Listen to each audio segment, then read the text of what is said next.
17 साल का इंतजार,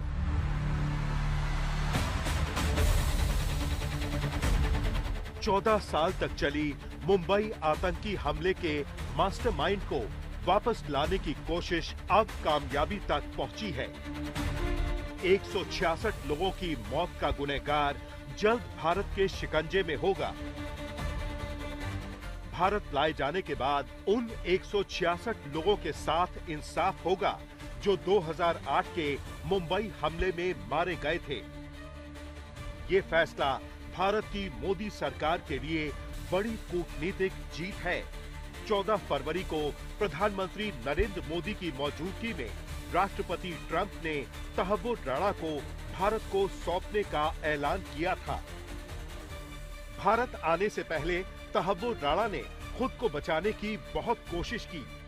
राणा के प्रत्यर्पण पर रोक लगाने की अर्जी अमेरिकी सुप्रीम कोर्ट ने सोमवार को खारिज कर दी।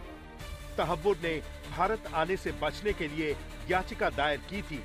उसने अपनी याचिका में खुद को पार्किंसन बीमारी से पीड़ित बताते हुए कहा था कि अगर भारत डिपोर्ट किया गया तो उसे प्रताड़ित किया जा सकता है। लेकिन उसकी हर चाल फेल हुई और भारत की कूटनीति के चलते मुंबई हमलों का मास्टरमाइंड अब वापस अपने गुनाहों का हिसाब देने आ रहा है।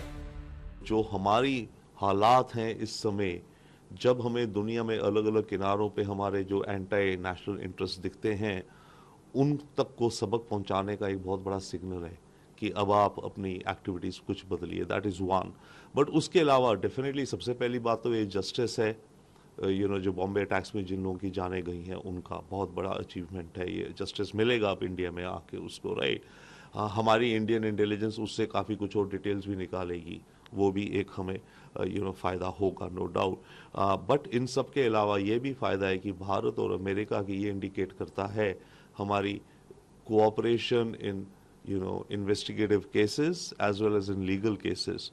तो ये एक अच्छी कोऑपरेशन है ट्रंप एडमिनिस्ट्रेशन के दौरान। हालांकि ये मामला इनसे पहले चल रहा था, बट ये कोऑपरेशन इंडिया की और अमेरिका की एक बहुत अच्छा कदम आगे है। भारत की दहलीज तक लाने के लिए एक लंबी लड़ाई लड़ी गई।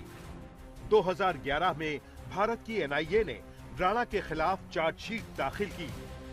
भारत ने 4 दिसंबर 2019 को पहली बार डिप्लोमेटिक चैनल से राणा के प्रत्यर्पण की मांग की। 10 जून 2020 को राणा की अस्थायी गिरफ्तारी की मांग की।